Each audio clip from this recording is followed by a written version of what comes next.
Right, we're joined now by former Senator Shehu Sani, of course, Kaduna Central. Thank you so much for joining us. Good to have you. Well, you're one of the few lawmakers that raised the alarm years ago about what lawmakers take home. What exactly are we to make of this, developments? 21 million naira per senator. How? I mean, is there any law that empowers the Senate to decide what it takes home? And what exactly are these running costs? Thank you very much for having me. Yeah. Well, since 1999, since the restoration of democracy in Nigeria, we had a series of sessions of the National Assembly. And one thing that has remained shielded from the public knowledge has been the allowances, and the payment, and the finances of the parliamentarians. And when I went to the Senate in 2015, I, first of all, was one of those on the field as an activist, always calling for the Senate to open its books and the need for transparency and openness for people, taxpayers particularly, to know how much their own representatives are earning. It was on the basis of that as a senator in 2017, I disclosed that I found out that my account was credited every month with 13.5 million naira. And that was separate from the salary, which at that time was 750,000. So when any person is elected into the parliament, whether as a senator or as a member of House of Reps, there are three categories of payments he receives. Yeah. The first one is the salary. During our time was 750, and then the 9th Senate was almost 850, and then this 10th Senate, they have 1 million. And then the second payment is the running cost of office. It is money that is credited to your own account, and you are expected to retire the items listed for the running cost. And at that time, we were given 13.5, and I think the 9th Senate, they had something like 15 or 16 million. And then now revealed by Kawu Smiler that they are on 21 million. And the third payment a senator or member House of Reps get is the constituency projects funds. But in that case, you are not given this large sum of money, because each legislator, it depends on the zones you come from. If you are from the Northwest, at least during our time, you get like 250 million per annum. But the differences between the salary, the running cost, and the constituency funds is that constituency funds are domiciled in a government agency, whether ministry, department, or agency of the federal government. And there you'll be told that you have such amount of money with us, and then you are going to submit a list of items you want that money to be spent on.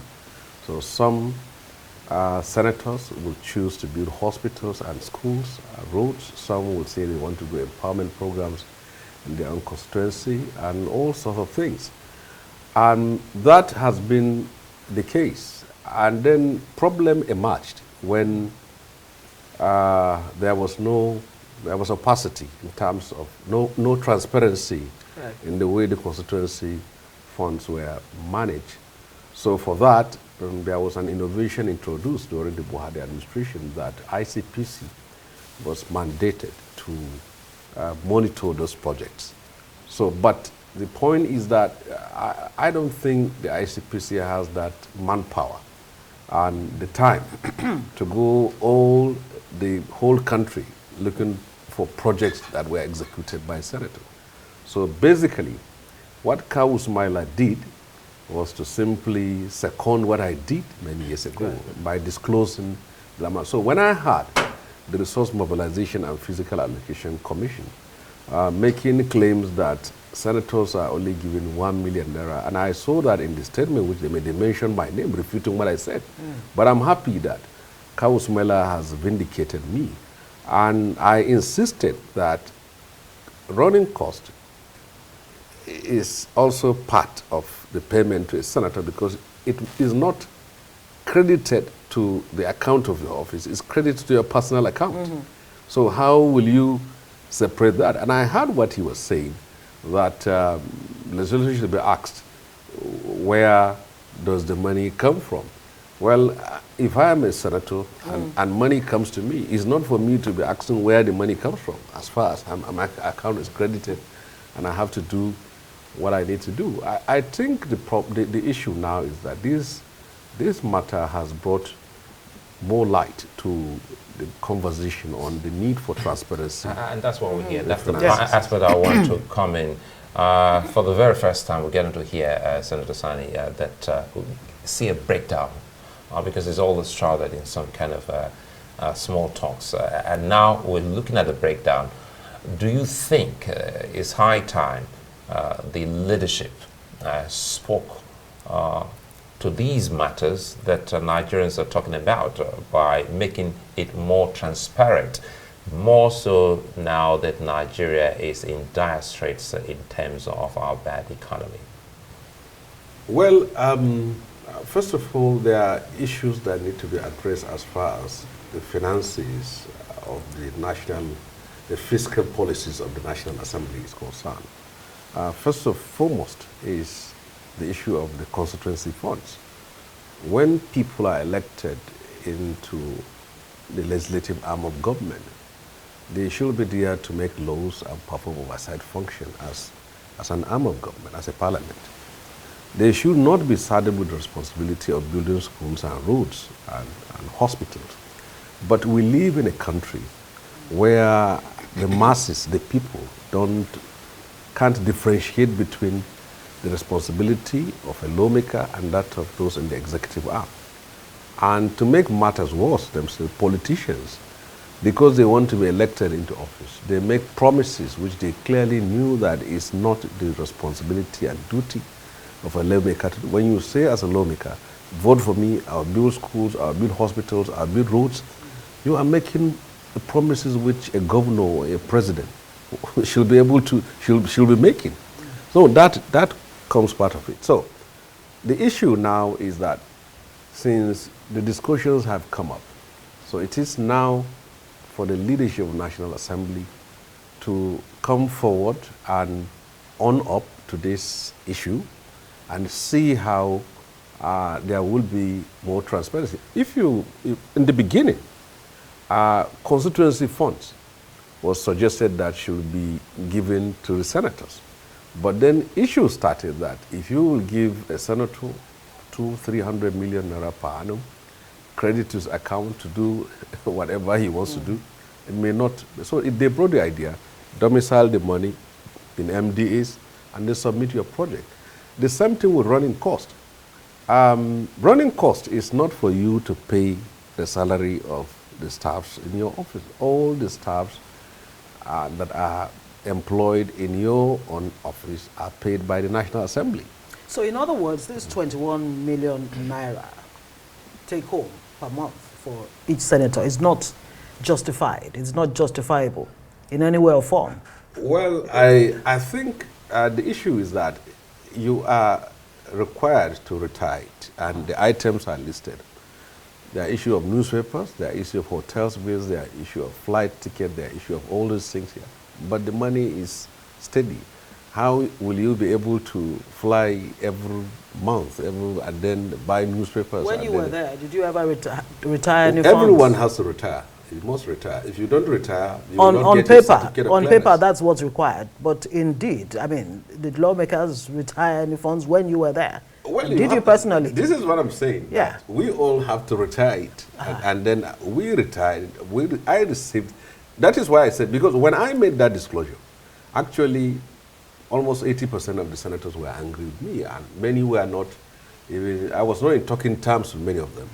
And I nearly earned a suspension, if not the intervention of Saraki and Ekoremadu at that time, that cautioned that if I I'm going to be suspended. There will be a backlash from the civil society, and there is a possibility that I will spill mobiles. So that saved me. So I don't know what will happen to Kausai. We're running out of time. The good thing you're not there now, so I'm happy. Even while you were there, you were still very, very outspoken. Yes.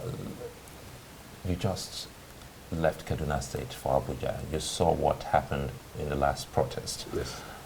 Do you think, with what we've seen across northern Nigeria and other parts of the country, these take-home pay or compensation for lawmakers is justified? The country is facing serious economic challenges, and we are not the first in the history of the world. Brazil, Cuba, and even nations that are under sanctions have faced serious economic challenges.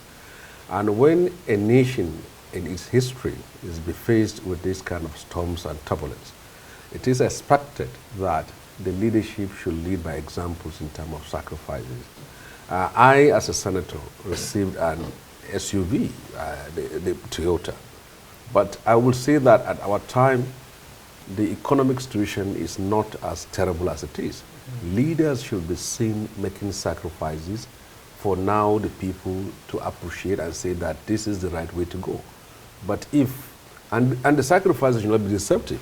You shouldn't just come out as a senator and say, I have sacrificed my salary, or I have divided into two, and then people will be clapping at you. It's not the salary that is the issue. The constituency funds and also the running cost is the issue. That's what Nigerians call. So that is what we need to do.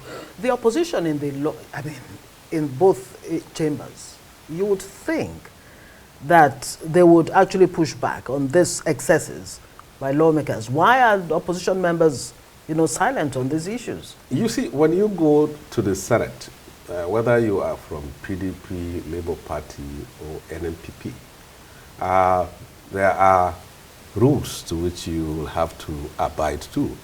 And whatever you will say or do have consequences. You can see what happened to Ningi, you can see what nearly happened to Ndube. So you must conform, and you must also know that if you step one leg different from the currency in the Senate, you have a price to pay. And you are most likely to stand alone. If a senator is suspended for saying something or for doing something that goes contrary to the convention inside, you'll be suspended. And suspension is not simply on paper. When you are suspended, your salary is stopped, your allowances are stopped, you can't do any oversight function, your office will be sealed, and you will be prevented from going to the premises of the National Assembly. I know so that's why I know we have to go. If you can do this in 20 seconds, which is worse? The suspension of your constituents on you as a legislator or amongst colleagues, because the people are watching and they're wondering what exactly is happening. Well, every institution has rules, and the Senate do have rules too. You must, and before you are even you undergo the matriculation, I can say, in court, you will be told these are the issues that are on the ground. And the worst thing about it is that when you are suspended, you will be applauded in social media, but your own very constituency will rise against you and say they didn't send you there to go and fight. So this is one of the dilemma, and that's why you see the opposition are silent. So you're not expected to be a hero or stand for anything and really stand by it. There are few who are prepared to do that. Yeah, like that's yourself. Why you see the opposition are silent in the National Assembly. Yes. Unfortunately. Yes. Senator Shehu Sani, thank you so much for joining us on Newsnight.